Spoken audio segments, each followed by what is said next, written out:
Welcome to the Just Right Review. I am your host, author Brooklyn Dorcent. The Just Right Review not only brings the book to you, but the heart and the soul of the author. I'm super excited today, as always. Today we have a special treat. This is our first show of 2017, so Happy New Year, everyone. Today we have a special treat for you. We have a columnist who writes for her magazine, which is distributed throughout Eastern North Carolina, and her name is Tonya Jefferson Lynch. Thank you so much for being on the show today. Thank you for having me. I'm excited. Pleasure, The first of 2017. Yes.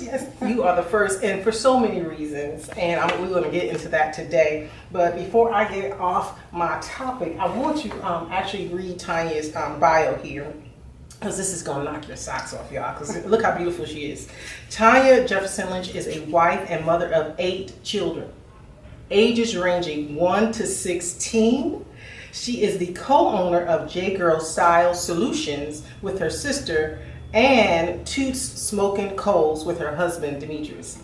She is a former communications instructor at PCC and is the web coordinator of ECU's University Writing Center. So, Tonya, you do a lot. I do. You do a lot. And I'm like, oh my God. Now, we got to go back to the 8 children. Though. Okay. Because when, we both are members of the same church, We are. Columnist Christian Center Church. Great church, by the way, where Bishop Rosie S. O'Neill's our pastor. Please come. But I remember, when you go to a large church, you see faces and you smile, but you don't really get a chance to exchange or share words. Mm-hmm. The first time I got to share words with you was when you were pregnant with Gray.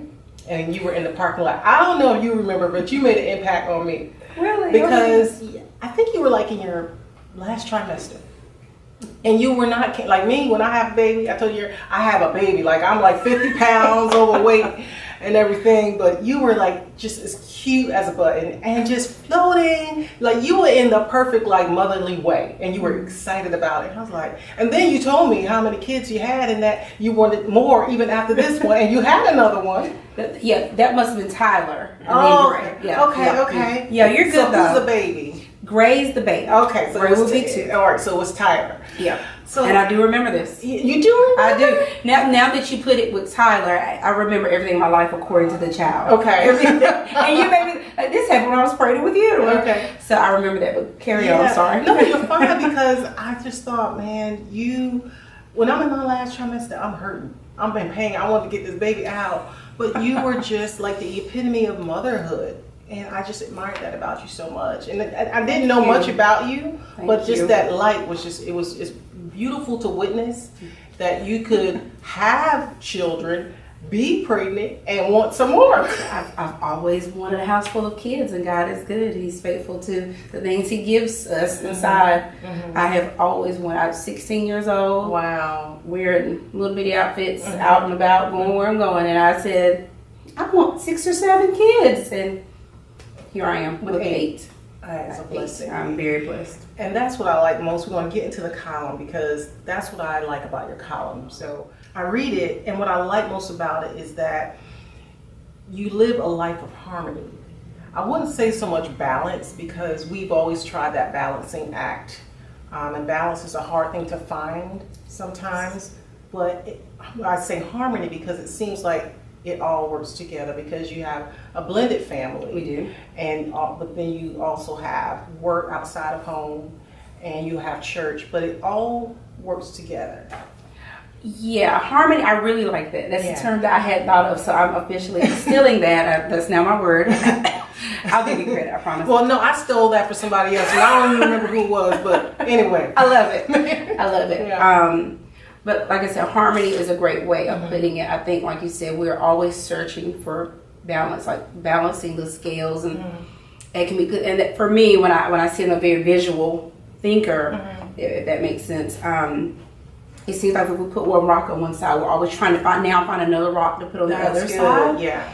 And that doesn't always work out very well, because what happens is then we actually end up with 2 full plates. Right. You know? Right. Whereas harmony, like you said, those pieces are just kind of flowing together, creating this song for our life, so to speak.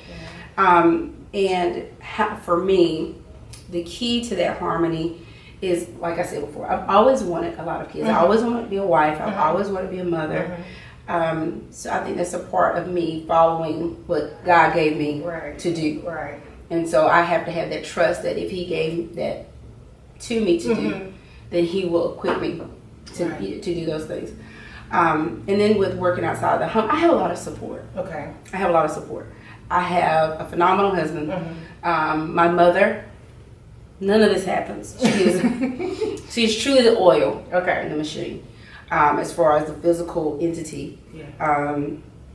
And then, like I said, I accept my life. Yeah. You don't reject it. I don't reject it. I don't complain about it. You don't. I just don't. Yeah. This is my life. I made these choices. I really know how to not get pregnant. That's as science has proven, there are ways to not get pregnant. So I love this. I decided to do that.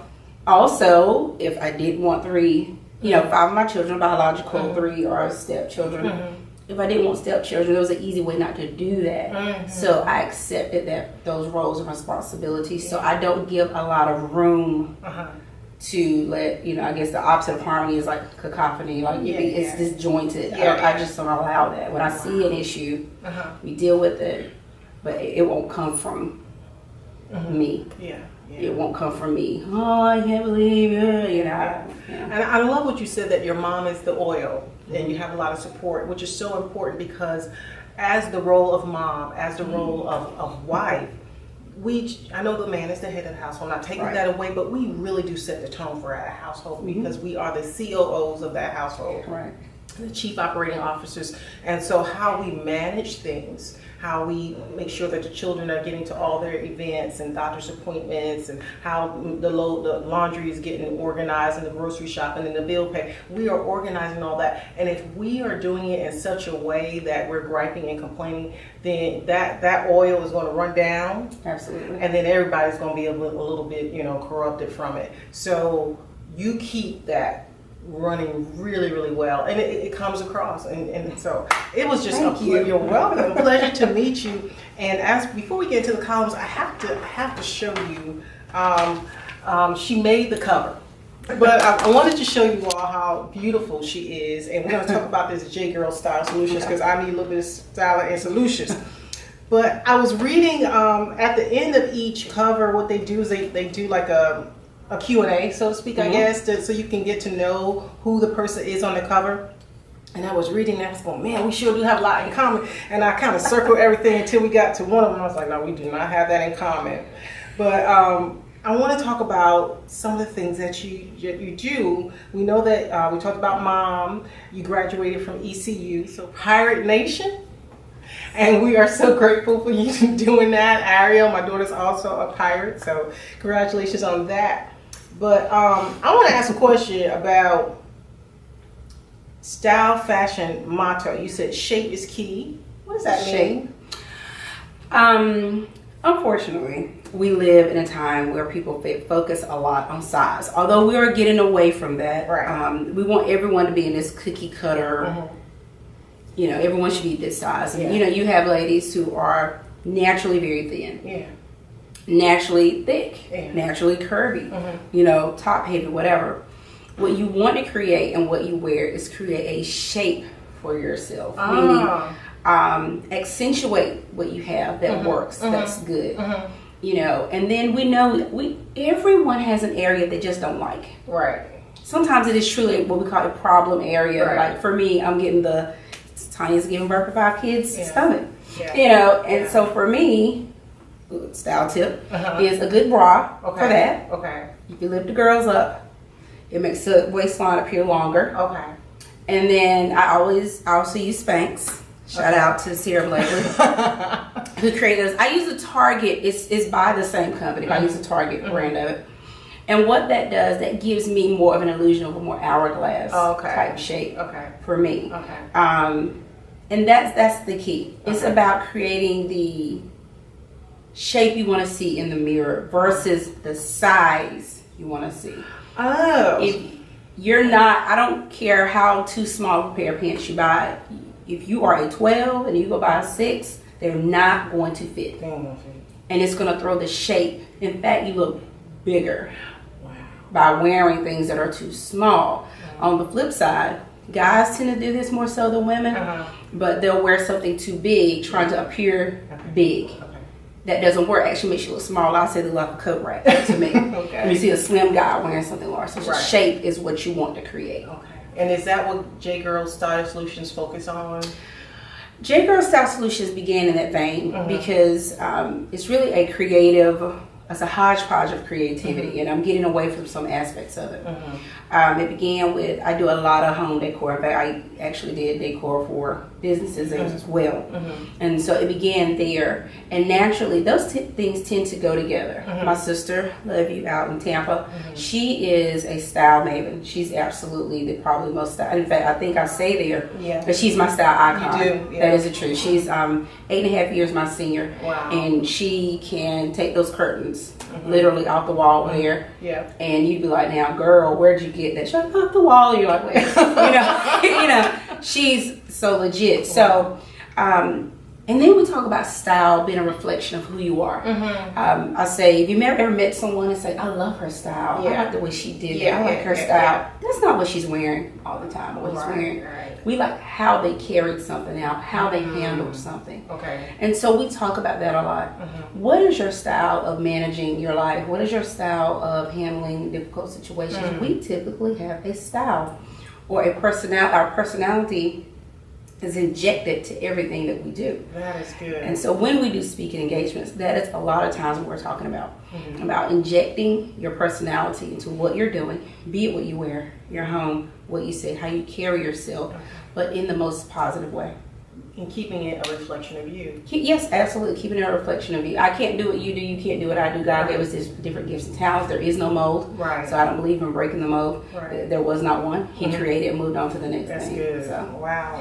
Thank you for that. That was a tidbit. We are going, I'm telling you, we're going to get to the column. But as I was going through this, I was like, just so impressed by that. And also, like I said, with just a lot in common. You said flats. You like flats better than heels. Yep. But when you wear a heel, you wear a heel. Oh, yes, ma'am. Yeah. Absolutely.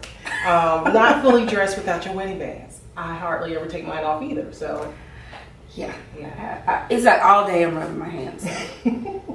this one I really like. Dance classes. I was like, I dance too. So what type of dancing are you interested in? I really would love for an African dance studio to come to Greenville. You hear that? An African dance. We're looking for African dance studio to come to Greenville because we would both like to take a class. When I'm on part-time, I don't know. The director behind the camera is raising her hand. We want African dance class to come here for us. This one was so good, and I'm not going to tell the story. Your guilty pleasure sweets, chocolate cake, cake, anything sweet. Anything sweet. Anything. Shout out to the sweet couple. I know we're not supposed to be plugging people. Yes, we are. We are okay. Sweet couple. Love you. They are good friends of mine, Amy and Barry White. Yes.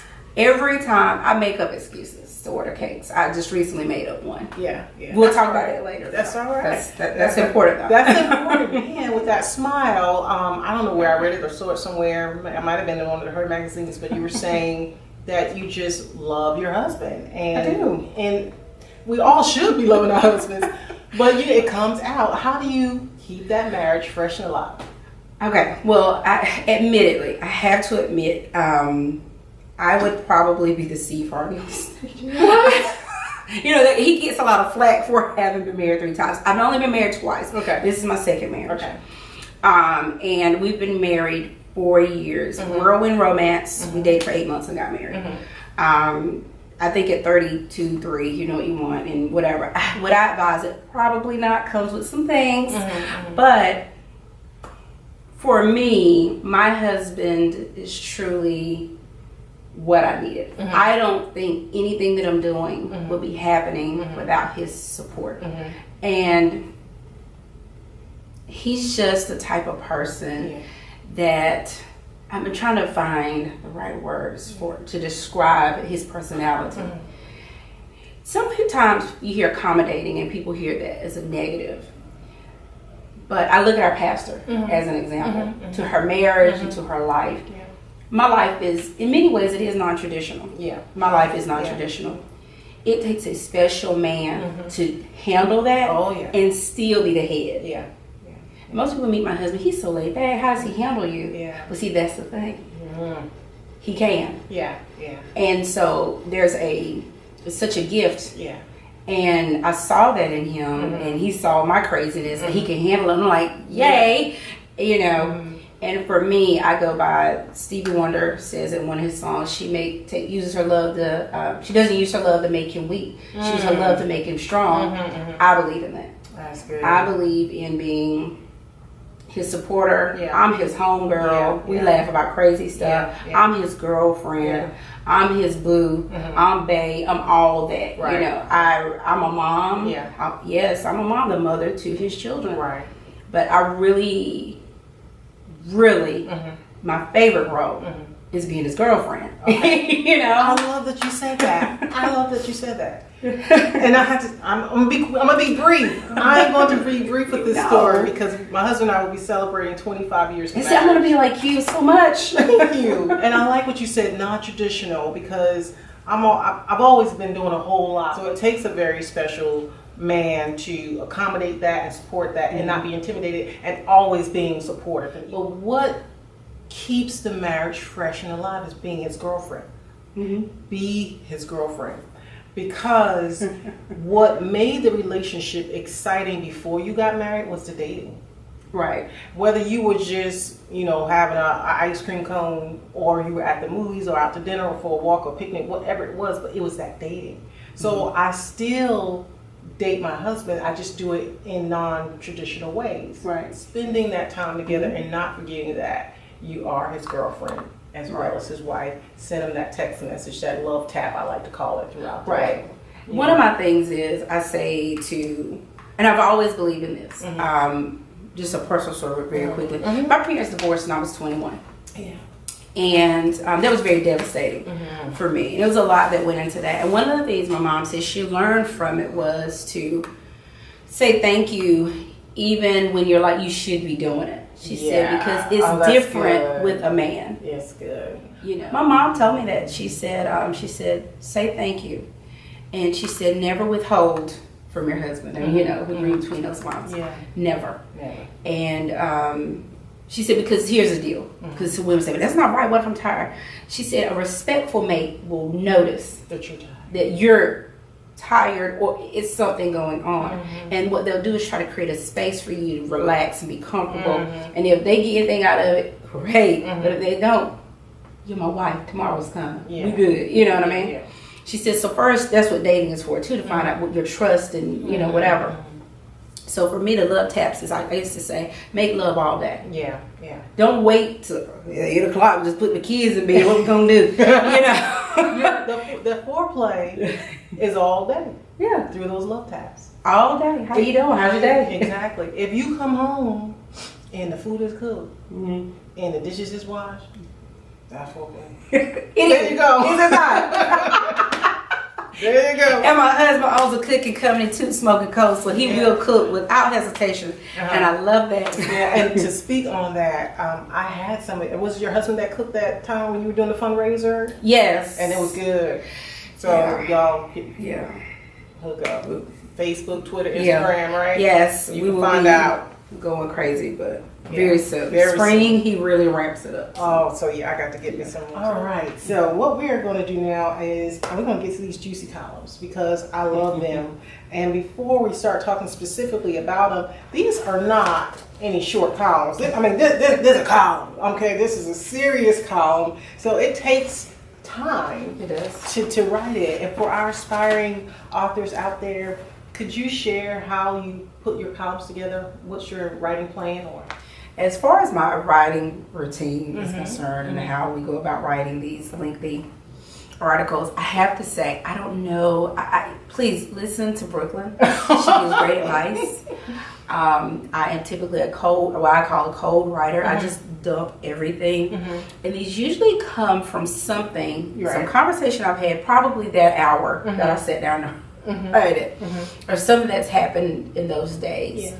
And that's for me, I write it all, what I'm thinking, what's on my mind. And then what I'll do, I'll go back and kind of arrange it into things in an order that makes logical sense. I try my best to read my writing as if I didn't write it. I'll go back and just kind of, if I saw this, would I understand the message that's coming across?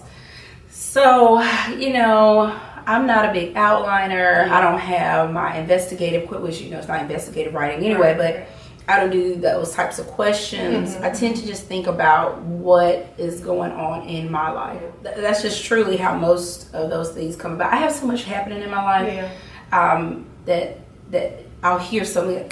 I think that's what I want to kind of write about to share. I love your response because that's what I tell my writers. Just write it. You said no outline. Just get it out because we cannot go back and structure it if we don't have a foundation. Absolutely. Perfect response. So that's what you got to do, y'all. Get it out there. Get it out there. You got to just write it. So let's talk about this last one I read. I really liked it. It made me think about the show that used to be on Cheers, going to the place where everybody knows your name. Right. And they're always glad you came. But the title of this, sometimes you want to go where nobody knows your name.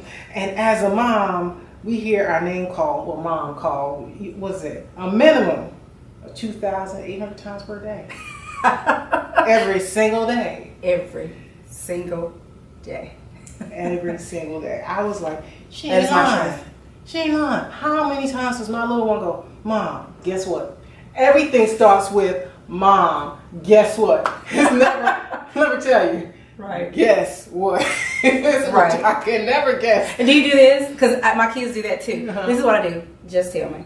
No, I just know. I'm not that creative. What is it?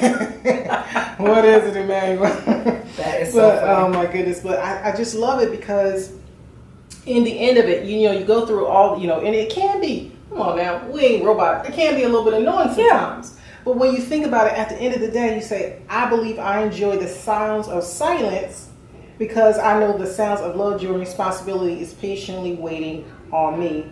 They know me and they welcome me. And what I get from that is when we do have silence in our lives, we can appreciate it, but we appreciate it so much because on the other side of that silence is all that love that we have from our children and from our spouses and from our sisters and whoever else is calling our name.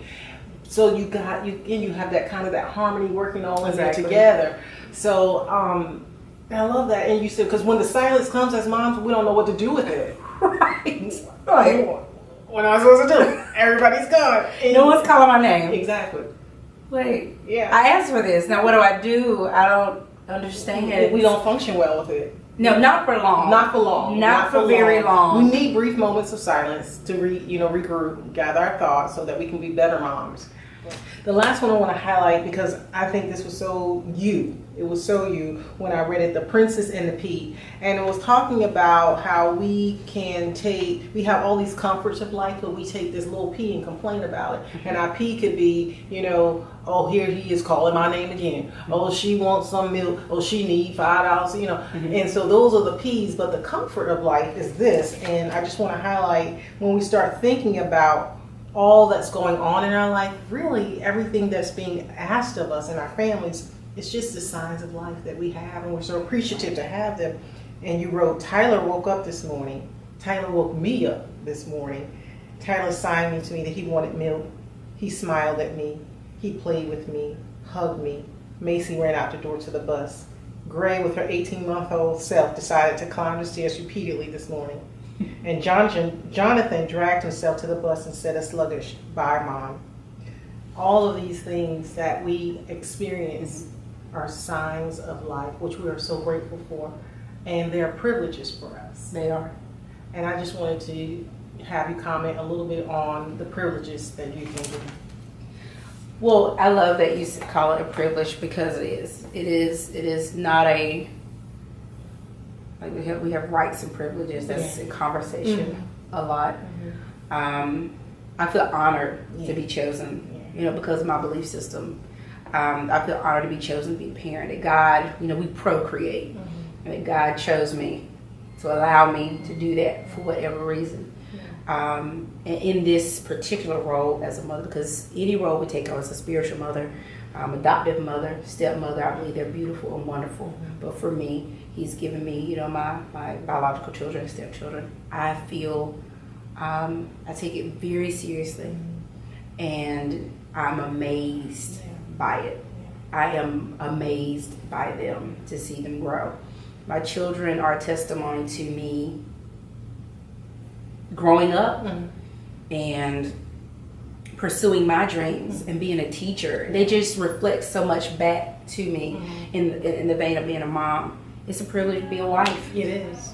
You know, to have someone choose me, and I see it that way, and you know, I'm not going to get into the submissive and all that stuff. Right. Women don't like that word, but that is how I feel about it. Yeah. To someone to choose me, to look at me and say, you complete me, and I look at him and say, you complete me too. That is a privilege. And when we have privileges, I think the biggest mistake we can make is to take them lightly. Taking something seriously does not mean you're always serious. Right. It means you value That's that thing. good. It just means you value it, and you're not going to allow something else to come in and destroy that. Yeah. I have a great time with my family.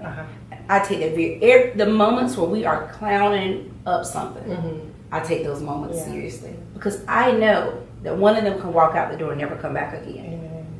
So that's what I mean by I take it very seriously. But I feel privileged. God has given me the grace to do what I do.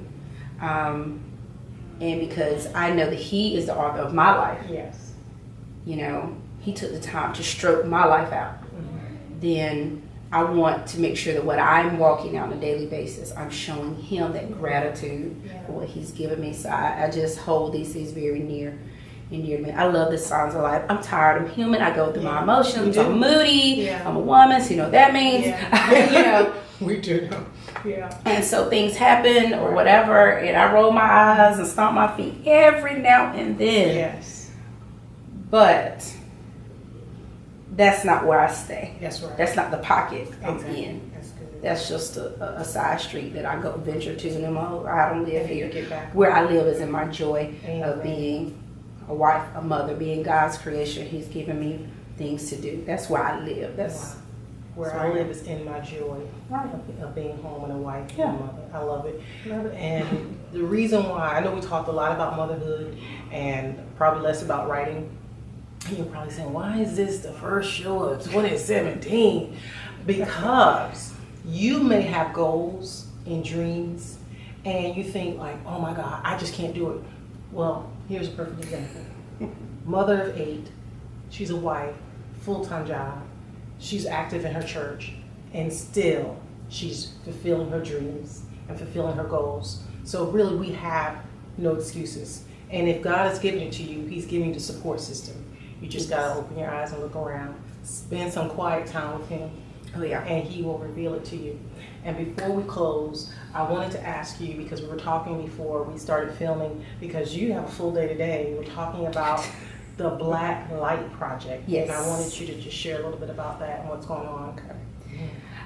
The Black Light Project is a photography and documentary project, and I'll just say what it aims to do.